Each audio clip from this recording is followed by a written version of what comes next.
Hello, నేడు మా బోర్నపల్లి ధ్యాన కేంద్రంలో హాజరు తమ ఎంతో కొంత అనుభవం పొందినవారు.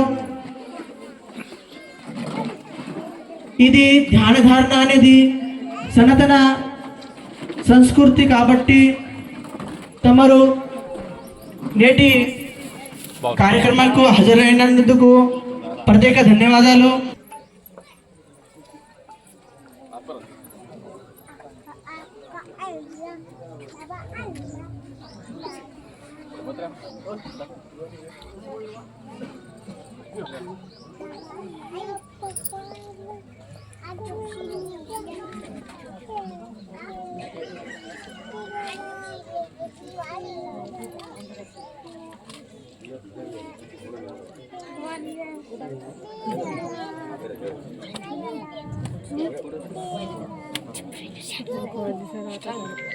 ఎక్స్ ఎమ్మెల్యే సార్తో పాటు తమ కార్యకర్తలను మరియు వివిధ గ్రామాల నుంచి వచ్చినటువంటి భక్తజనులందరికీ ప్రత్యేకమైన ధన్యవాదాలు.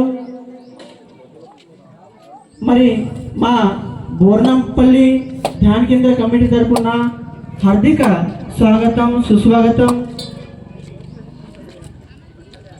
నేడు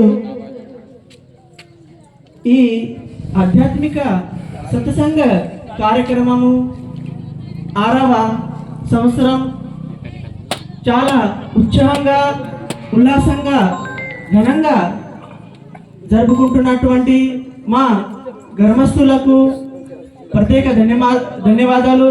అలాగే వివిధ గ్రామాల నుంచి వచ్చినటువంటి భజన బృందాలకు కూడా ప్రత్యేకమైన ధన్యవాదాలు కోరుతుంటున్నాము.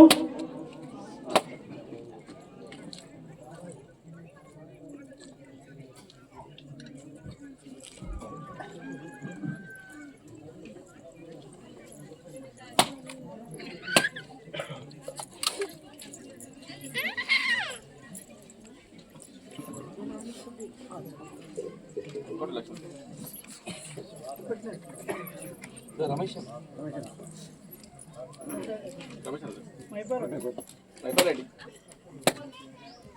చిట్టి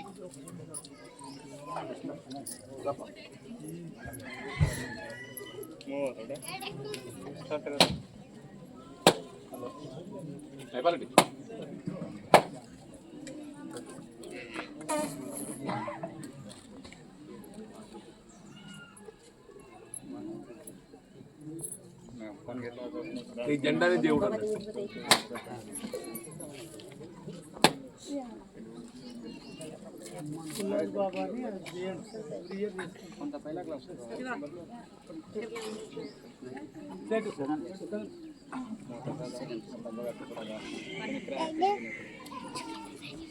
ఎన్ని కుటుంబాలు ఉంటే మరి ఎక్కువ మంది కనబడుతుంది. చుట్టాలు వచ్చింది నేను చూసి 100 కుటుంబాల పైన కనబడుతున్నాయి. వ్యవసాయం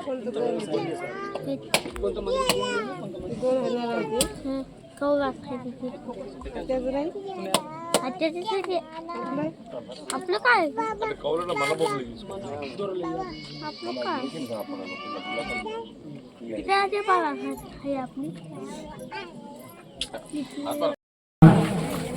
आपण स्वयंपाकाच्या रूपाकडे जाऊन सर्व तयारी करणे. सर्व पुरुष मंडळी आणि महिला मंडळांना विनम्र विनंती आहे की कृपया आपण सर्वांना भोजनाकरता रांगेमध्ये बसून घ्यावा.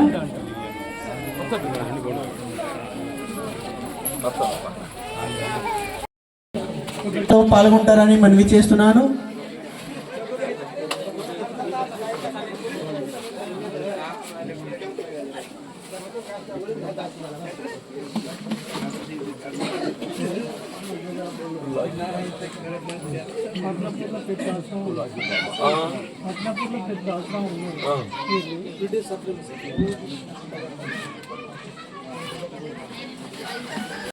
సంఘ కార్యక్రమము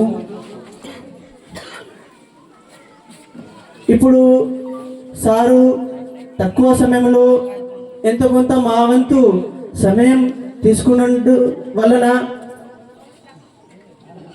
ప్రత్యేక ధన్యవాదాలు సార్కు. మా గ్రామస్తుల తరపున చిన్నగా శాలువాతో సత్కార జరుగుతుంది. గ్రామస్తులు పెద్దలు ధ్యాన కేంద్ర అధ్యక్షుడు మరియు గ్రామ పటేల్ గారు శాలువాతో సత్కరిస్తున్నారు.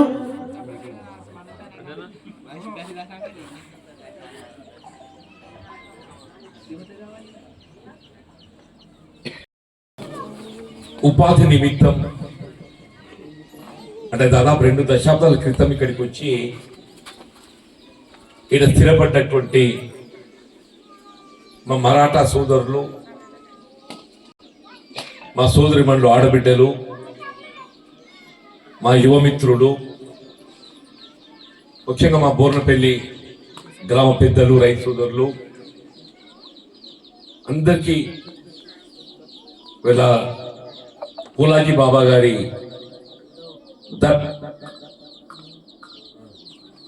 దర్శనం చేసుకునేటువంటి ఒక అవకాశం, భాగ్యం నాకు కలిగించినందుకు నేను మా మరాఠా సమాజానికి హృదయపూర్వకంగా ధన్యవాదాలు చెప్తున్నాను. అంటే వాస్తవంగా ఒక విధంగా చెప్పాలంటే బోర్నపల్లి గ్రామంతో అనుబంధం మీకు నాకు ఏక సమయంలోనే జరిగిందని భావిస్తున్నాను నేను. ఇప్పుడు మీరు ఏదైతుందో అప్పుడు 2004-05 ప్రాంతంలో దాదాపు 2 దశాబ్దాలు 20 సంవత్సరాల క్రితం ఉపాధి నిమిత్తం వ్యవసాయం ఆధారంగా భూములు కొనుగోలు కానీ లేక కౌలుకే కానీ కూలీ నాలు చేసుకొని బతకాలని ఇక్కడికి వచ్చింది. నేను కూడా అంటే అంతకుముందు నేను జగిత్యాల నియోజకవర్గానికి శాసనసభ్యుడిగా ప్రాతినిధ్యం వహించేవాడిని. ఈ ప్రాంతానికి పెద్ద రత్నాకరరావు గారు శాసనసభ్యుడిగా ప్రాతినిధ్యం వహించారు. ఈ నియోజకవర్గాల పునర్విభజనతో ఏదైతుందో అప్పుడు 2009లో పునర్విభజన కావడంతో ఏదైతుందో ఇది జగిత్యాల నియోజకవర్గం అంతర్భాగం కావడంతో మన బోర్నపల్లి గ్రామస్తులు అందరూ కూడా పెద్దలు, రైతు సోదరుల వల్ల సరే రాజకీయంగా భిన్నాభిప్రాయాలు కలిగి ఉండడం సహజం.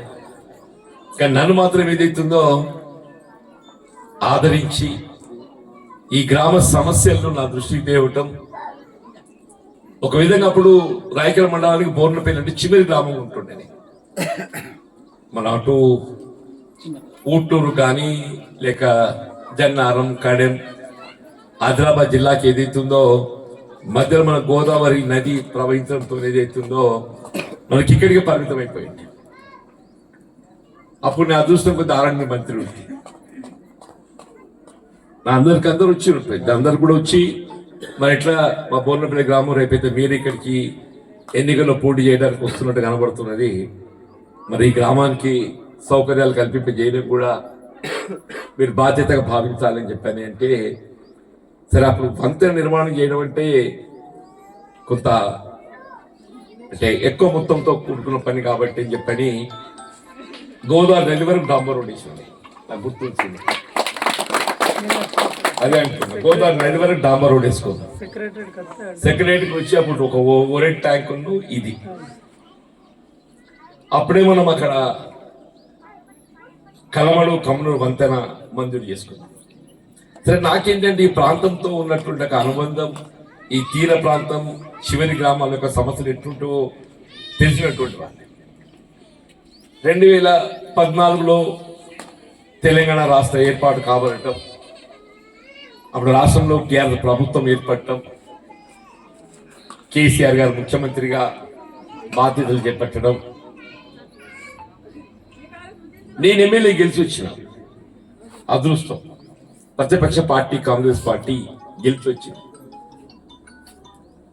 అప్పుడు ముఖ్యమంత్రిగా కేసీఆర్ గారు ఏదైతుందో వారు కరీంనగర్ జిల్లా సందర్శనకు వచ్చిన మొట్టమొదటిసారిగా.